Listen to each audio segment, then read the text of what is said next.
नमस्कार भाइयों और उनकी बहनों। कल नेटफ्लिक्स पे नादानिया नाम की एक नादान सी मूवी आई है और मैंने ये पूरी मूवी देखी है ताकि तुम्हें ना देखना पड़े। क्या ये एक मास्टरपीस थी? नहीं थी। और क्या ये इतनी घटिया फिल्म थी कि देख के मैं इसका एकदम तंदूरी मुर्गा बना दूं? उतनी बुरी भी नहीं थी। लेकिन इस फिल्म में कुछ अजीब अजीब चॉइसेस किए गए हैं, कुछ ऐसे डिसीजंस लिए गए हैं जिनकी अभी हम इस वीडियो में तारीफ करेंगे। तो हेडफोन्स लगाओ, रिलैक्स हो जाओ और चलो बात करते हैं ये ना बहुत ज्यादा अच्छी ना एकदम ही गटर छाप पिक्चर के बारे में। Your contract is over. हर हफ्ते के 25,000 मिले थे मुझे इसके बॉयफ्रेंड बनने की एक्टिंग करने के। स्टोरी की बात करें तो ये स्टोरी है एक हद से ज्यादा अमीर लड़की पिया जयसिंह, जिसका अपना पूरा जीवन ही इंस्टाग्राम पे है। वो क्या खा रही है, हग रही है, मूत रही है, किसने डांट दिया तो उसका भी हैशटैग बना के डाल रही है। एक ऐसी लड़की जो पूरी डिजिटली जी रही है। साथ ही एक अपर मिडिल क्लास लड़का अर्जुन मेहता, जो कि दिखने में अपर मिडिल क्लास लगता नहीं है, वो एलिट एक्सट्रीम रिच लगता है देखने में। क्या करे, नवाब का पुत्र है असली जिंदगी में, तो पिक्चर में क्या ही वो मिडिल क्लास बनेगा। दोनों एक स्कूल में पढ़ते हैं। स्कूल का नाम है धर्मा प्रोडक्शंस का स्कूल। इस स्कूल में सब कुछ हो रहा है। डिजाइनर कपड़े पहने जा रहे हैं, लड़कियां लड़कों से चिपक चिपक के घूम रही है, प्यार हो रहा है, कॉलेज लाइफ की जो मजे है वो हो रहे हैं, पार्टीज हो रही है, सब हो रहा है। स्कूल का प्रिंसिपल लाइव जाके सबको बोल रहा है TTYL, LOL, ROFL, ये सब हो रहा है। बस स्कूल में डिसिप्लिन नहीं हो रहा। क्योंकि मैं अगर अपने टीचर के सामने उसके बच्चे को अगर बोल दूं तू महाझंड फकीर जोमू है, फिर टीचर का बेटा छोड़िए, टीचर खुद आके ऐसा पेलेगा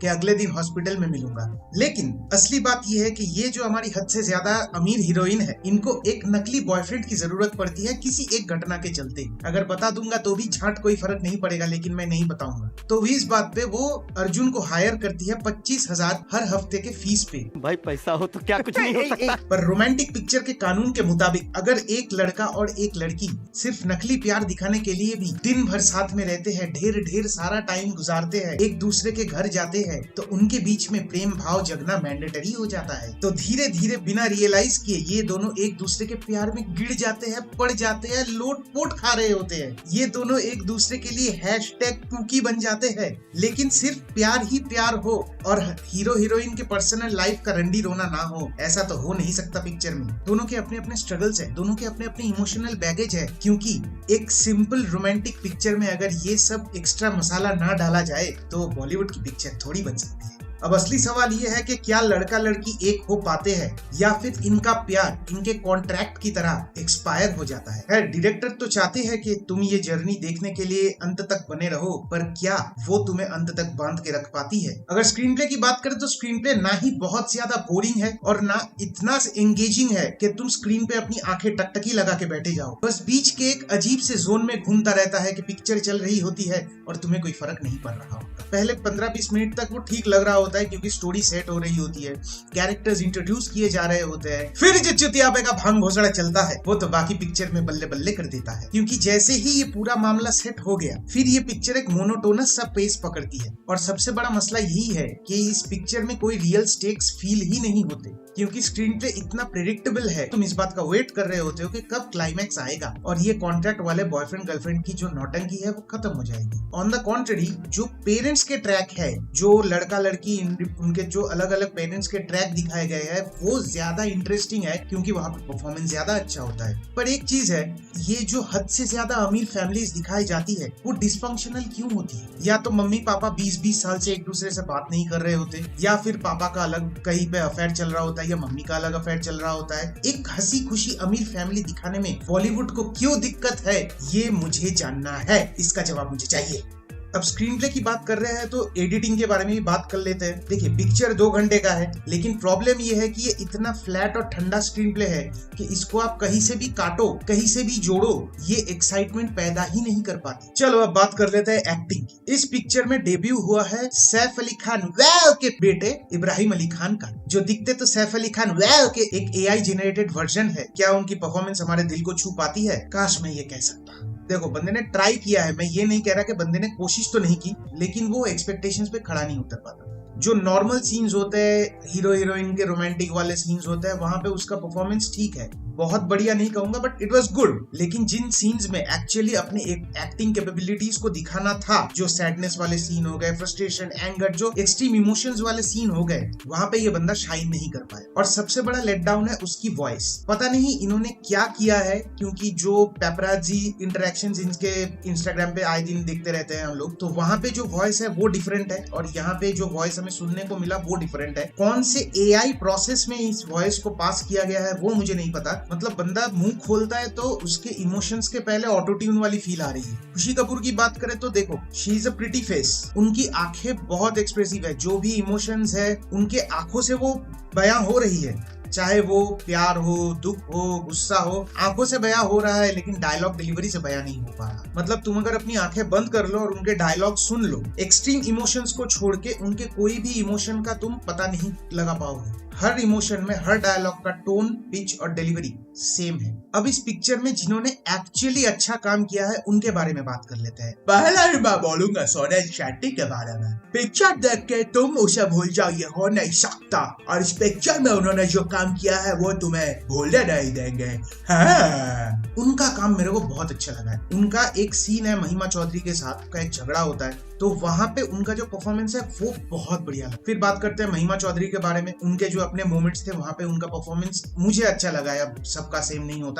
जुगल हंसराज की बात करें तो उनका स्क्रीन टाइम बहुत कम है, लेकिन by the end of the picture उनके और इब्राहिम, उन्होंने इब्राहिम के फादर का कैरेक्टर प्ले किया है, तो उनके और इब्राहिम के बीच में एक कन्वर्सेशन वाला सीन होता है, वहां पे उनका जो परफॉर्मेंस है वो बहुत अच्छा है। दिया मिर्जा की बात करें तो she was nice and gracious. बहुत स्टैंड आउट नहीं करती बट उनके लिए एक सॉफ्ट कॉर्नर है, मेरा क्या करें। और रहना है तेरे दिल में से उनके लिए सॉफ्ट कॉर्नर है, तो वो मुझे काफी अच्छी लगती है वैसे। और बाकी के जो सपोर्टिंग कास्ट थे, यानी कि ये जो दोस्त वोस्त हो गए, कॉलेज के लौंडे रपाड़े हो गए, उनका काम मेन कास्ट से अच्छा है। सोचो एक 10 मिनट के सीन में एक टैक्सी ड्राइवर है, उसका 3 मिनट का जो परफॉर्मेंस है वो तुमको हीरो हीरोइन के परफॉर्मेंस से ज्यादा एंटरटेनिंग और यादगार लगेगा। जब side actor main hero heroine से ज्यादा इंप्रेस करने लग जाए फिर तो भाई पिक्चर की धी पिट चुकी है। अब बात करते हैं म्यूजिक पे, क्योंकि देखो रोमांटिक पिक्चर है तो उसमें जो BGM और म्यूजिक है, असली खेल उसी में होता है फील का। यहाँ पे BGM जो है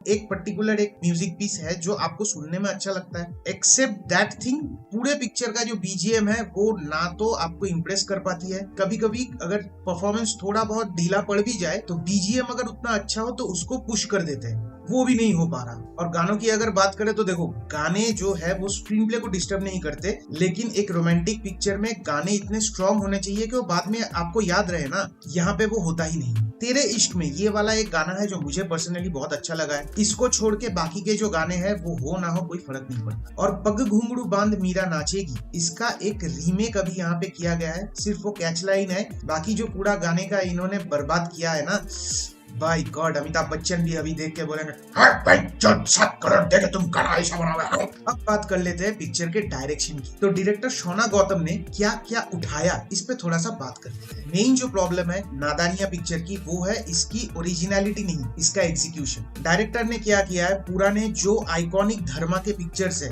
वहाँ सब में से कुछ उठा लिया। क्या क्या उठा लिया अभी लिस्ट देता हूँ। स्टूडेंट ऑफ द ईयर 1, वहां से जो सिद्धार्थ मल्होत्रा का कैरेक्टर है, एक मिडिल क्लास हैंडसम सा बंदा जो कि देखने में मिडिल क्लास लगता नहीं है, लेकिन वो स्टडीज में अच्छा है, एथलीट अच्छा है। एक ओवर रिच डिसफंक्शनल फैमिली जहाँ पे हीरोइन है जिसके जिंदगी में सब कुछ है, पैसा बहुत है लेकिन प्यार नहीं है। फिर कुछ होता है ऐसे कॉलेज ही उठा लिया प्रिंसिपल मिस ब्रिगेंजा के साथ। फिर वही टिपिकल एक ओल्ड स्कूल बॉलीवुड का रोमांस फॉर्मूला, जैसे एक अमीर लड़की ने एक मिडिल क्लास लड़के को हायर किया, फिर उनकी दोस्ती हुई, उनमें प्यार हो गया, फिर मिसअंडरस्टैंडिंग हुई, फिर मिसअंडरस्टैंडिंग और बढ़ी, फिर एक इवेंट में जाके जो नॉट सो इम्प्रेसिव था, उन दोनों में सब कुछ हो जाता है, वो दोनों एक हो जाते हैं। स्टोरी आइडिया जो है वो एक्चुअली अच्छा है, बट जो एग्जीक्यूशन है वो टिपिकल बॉलीवुड चेकलिस्ट को टिक करते करते एग्जीक्यूशन एकदम फ्लैट हो जाता है, अनइंटरेस्टिंग सा हो जाता है। डायरेक्टर जो है वो हमारे लीड पेयर के साथ एक स्ट्रॉन्ग इमोशनल कनेक्ट करवा ही नहीं पाए। अगर उन्हीं से अच्छा काम नहीं निकलवा पाए फिर डायरेक्शन का फायदा ही क्या हुआ।